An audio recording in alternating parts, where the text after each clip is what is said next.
Welcome in, everybody. Ready for a deep dive. Mhm. Today, we're going to be looking at the life and work of American artist Bob Camblin. I think a lot of people hear the name Bob Camblin and they just think hidden symbols. Yeah, right. Oh, there's another one of those Camblin puzzles. What's he hiding now? But there's so much more to him than that, So right? much more. So we've got his biography here and some art analysis, And too. we've even got that video essay all about Marionette the Second. Remember that one? Oh, yeah. Yeah, that was a deep dive in itself. It really was. But for those just joining us, maybe this is your first Bob Camblin experience.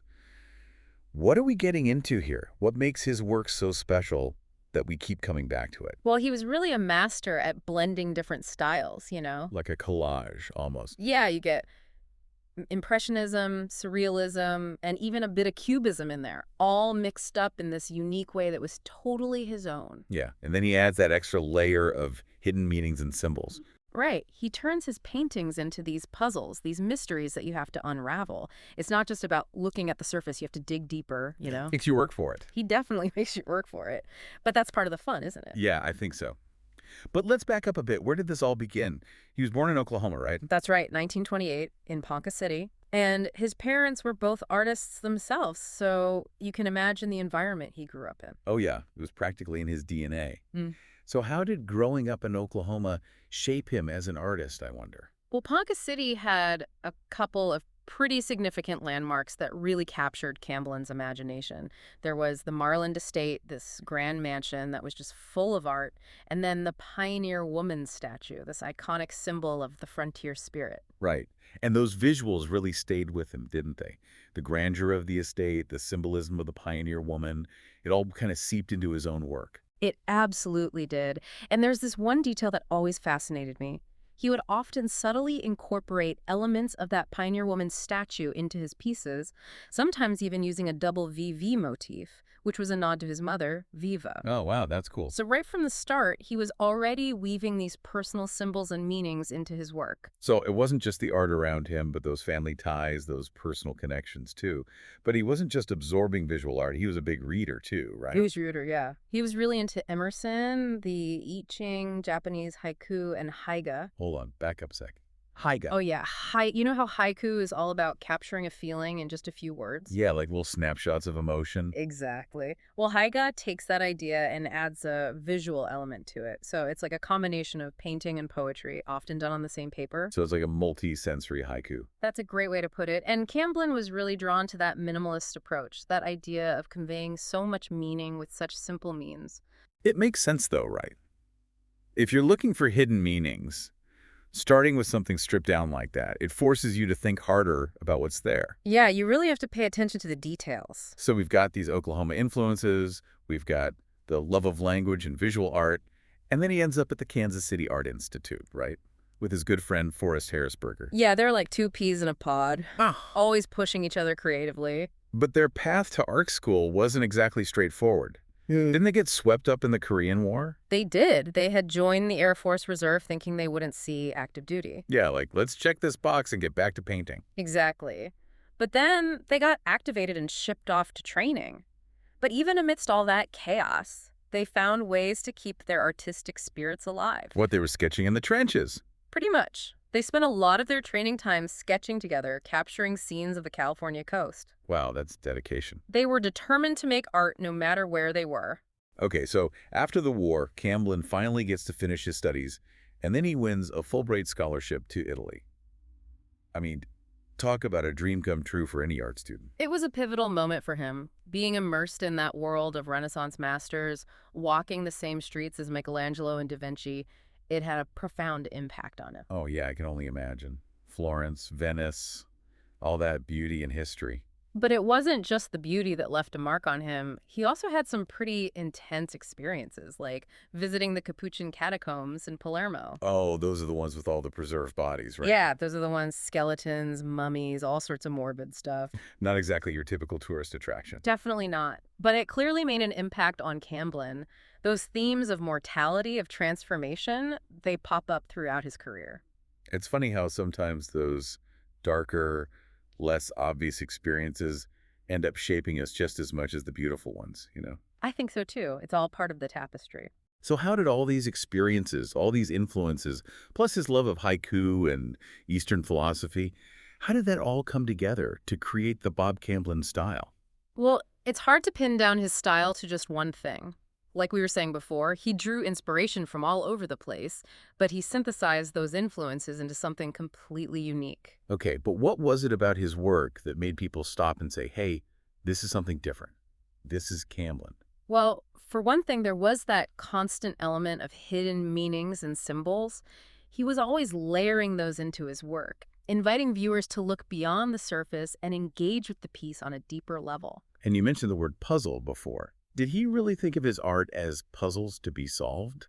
In a way, yes. He loved the idea of creating these visual riddles that would force viewers to use their imaginations, to think critically, and ultimately to come to their own conclusions about what the work meant. Okay, so it's not just about aesthetics, it's about engaging the mind, too. Yeah. What were some of the big themes he kept coming back to, besides the mortality stuff we talked about? Well, metamorphosis was a huge one. The idea of transformation, of things changing and evolving, that was a recurring motif throughout his career. And how did that show up in his work? You see it in those scarecrow figures he was so fond of. The puppets, the skulls, even in those glass reliquaries filled with murky water. There's this sense of things in flux, of things becoming something else. Murky water. That's an interesting image. It is, isn't it? It's like you can't quite see through it at first, but then as the sediment settles, things start to become clear. Oh, I see what you're getting at. It's like that with his paintings, too. You have to spend some time with them, let them sink in before the deeper meaning starts to emerge. You got it.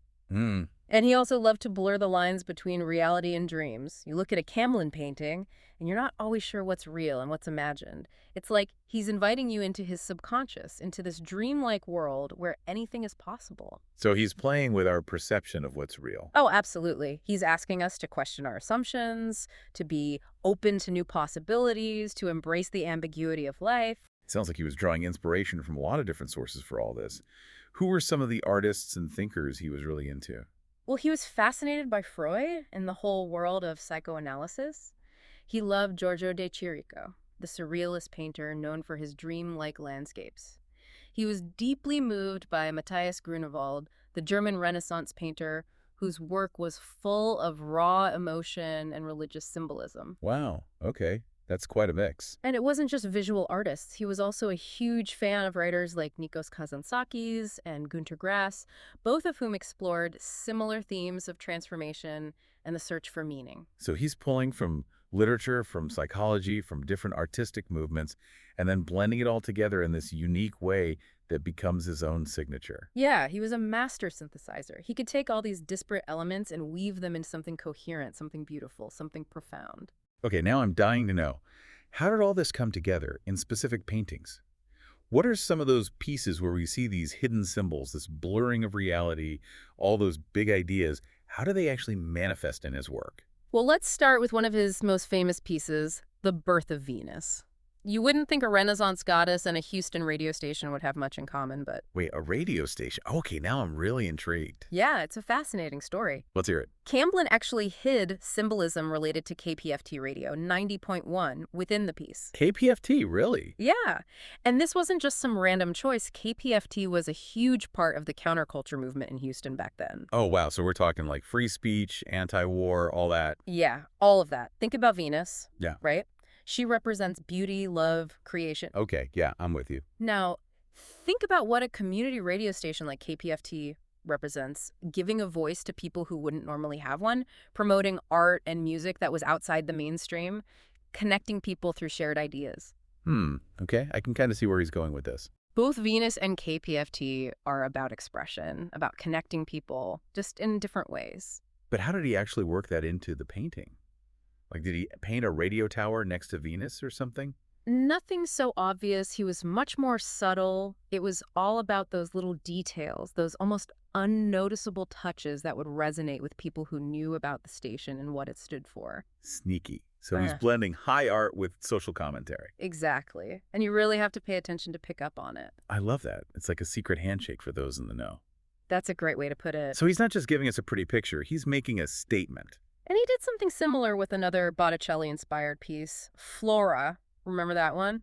The one with the mask? Yeah, the mask. There was all this other weird stuff in there too, right? There was. He added all these hidden images, hearts, electrons, even some Heiga elements, and then that smile. It's like the Mona Lisa, but with a secret. It's like he's taking these classical figures and giving them a whole new personality, a hidden life.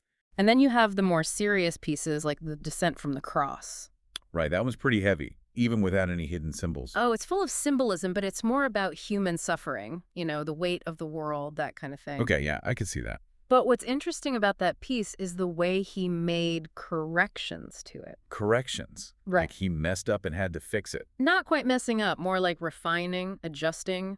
He used white gouache and pasted paper to change certain areas. And gouache, that's like a thicker kind of watercolor, right? Yeah, exactly. And the thing is, those corrections, over time, they've aged into these subtle beige tones, almost like another layer of meaning has been added to the piece. Whoa, that's so cool. So the painting itself is transforming, just like the theme it's depicting. It's like it's alive, still evolving. Okay, but what about those scarecrows? Those seem pretty different from a crucifixion scene. They are, but they tie into that same fascination with metamorphosis. Okay, how so? Well, they were inspired by a novel he loved, Gunter Grass's Dog Years. And in that book, scarecrows represent this idea of renewal, of shedding the old self to become something new. Right, like a scarecrow is kind of creepy and decaying, but it's also out in the fields where new life is growing. Exactly. It's that duality, that tension between death and rebirth that Camblin was always exploring. So he actually built sculptures of scarecrows too, or was it just paintings? Mostly paintings and drawings, but here's the thing, he actually wrote descriptions of them as if they were sculptures. Oh, wow, that's interesting. It's like he was blurring the line between visual art and the written word, just like he blurred the line between reality and dreams in his paintings. Okay, that makes sense. And then we have Marionette II. This piece really brings together a lot of his later work. It's the one everyone always talks about. It's like a Rosetta Stone for understanding Camblin. Okay, so break it down for me. What's so special about this one? Well, for one thing, it's where his interest in Zen philosophy really comes to the forefront. Zen, huh? So we're talking meditation, mindfulness, that kind of thing. Yeah, but specifically this idea of mushin, which basically means no mind. No mind, like your brain just shuts off. Not exactly. It's more about letting go of your ego, of your preconceived notions, and just being present in the moment. Okay, I can kind of see how that would apply to art. And it also ties into the idea of impermanence, the fact that everything is constantly changing, including our own identities. Right, like we're not the same person we were yesterday or even 5 minutes ago. Exactly. And you can see that idea reflected in the way Camblin depicts the figures in Marionette II. They're kind of fluid, their forms almost melting into each other. Yeah, I see what you mean. It's like he's saying that we're all interconnected, that our individual selves are just part of this larger, ever-changing whole. Okay, so even the style of the drawing is about Zen ideas. Yeah, and then there's the connection to the I Ching. The I Ching, that's that ancient Chinese book of wisdom, right? Yes. And Marionette II specifically relates to hexagram 37, the family. The family, huh? What does that have to do with puppets? Well, it's about the importance of harmony within a group, how each individual plays a role in the overall functioning of the family unit. Huh, interesting. And you can see that idea reflected in the way the figures in Marionette II are all connected to each other, even though they're also distinct individuals. So he's bringing together Eastern philosophy, Western art, and those themes of interconnectedness we keep talking about. It's all coming together in this one piece. Okay, so we've got the influences, the techniques, but what about Camblin the man? What was his philosophy about art, about the role of the artist in society? Well, that's where things get even more interesting. Okay, I'm all ears. He really believed that if a work was good enough, it would make its own way in the world. Okay, and how did that play out in his own life? I mean, did he even try to sell his work or...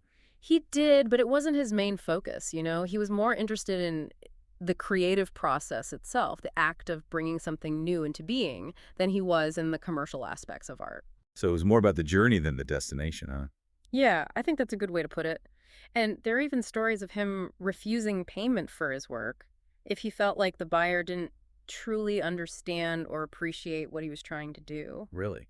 Wow, okay, so this wasn't about money for him at all. Not really. He just wanted to make art, and he trusted that the right people would find it, even if it took time. That's kind of a beautiful sentiment, actually. It is, isn't it?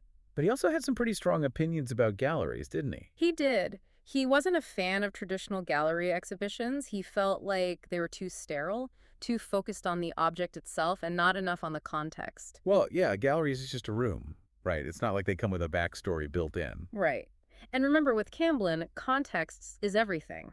He wanted people to understand the deeper meaning behind his work, the connections to his life, his inspirations, his philosophy. So how do you create that kind of context in a gallery setting? I mean, do you just hang up a bunch of explainer text next to the paintings or... He actually had some pretty radical ideas about how to do it. He envisioned these immersive environments where you'd be surrounded by his art, but also his personal library, maybe some music he loved, projections of his sketches and notes. The whole experience would be designed to pull you into his world. Wow, that's ambitious. It was. But unfortunately, he never really got the chance to fully realize those ideas. I guess that kind of makes sense though, right? I mean, if he was so wary of the art market, maybe he wasn't all that interested in playing the gallery game.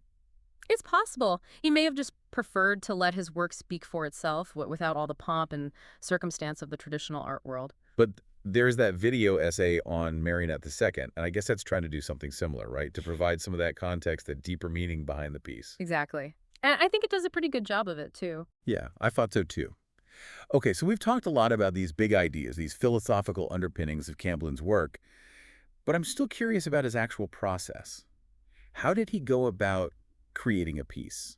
Did he start with a sketch, an idea, a feeling? He was very intuitive, very much a go-with-the-flow kind of artist. He wouldn't necessarily start with a concrete plan. He would just let the work unfold organically, like a conversation between his conscious and subconscious mind. So there was a lot of experimentation, a lot of following his instincts. Oh, absolutely. He would often start with just a few lines, a splash of color, and then see where it took him. He wasn't afraid to make mistakes, to change course, to let the work evolve as he went along. And he had that great quote about his hands, right? Like his right hand had to know what his left hand was doing, and together they'd figure out where to go next. Yeah, that's a perfect illustration of his approach. It was all about trusting his intuition, letting go of control, and allowing the creative process to guide him. So it was like a dance, almost. Oh, yeah. A dance between the artist and the art, the conscious and the subconscious, the known and the unknown. I like that. It's very zen. And there's another quote that really sums up his philosophy. Losing a good piece is just part of the cycle of the game. That's interesting. So he wasn't precious about his work. Not in the traditional sense, no. He understood that art is ephemeral, that it exists in this moment, and then it's gone. So even a masterpiece, to him, it was just a fleeting moment in time. And that's okay, because for Camblin, it was always about the process, the act of creation, more than the finished product. Okay, but for a guy who wasn't chasing fame or fortune, his work sure has had a lasting impact, wouldn't you say? I would definitely say so. And I think it's because he was so uncompromising in his vision. He never sold out. He never let the market dictate what he created. And I think people respect that. I think so too. There's a real authenticity to his work, a sense that he was always being true to himself, and I think that resonates with people on a deep level. Yeah, it's refreshing, isn't it? In a world where everything seems so manufactured and artificial, Camblin's work feels real, raw, and honest. It's like a breath of fresh air. And I think that's why people keep coming back to it, even decades after his death. There's something timeless about his work, something that speaks to the human condition in a way that transcends trends and fashions. Well said. So for folks who are listening and want to explore Camblin's work further, where should they start? I'd say start with Marionette the Second. It's a great entry point into his world, and there are a lot of resources available online to help you understand the symbolism and the context. Great suggestion. And I'd also encourage people to check out his other pieces, read some of his writings, maybe even visit a museum that has his work on display. Yeah, there's a whole world to discover with Camblin, and the journey is definitely worth it.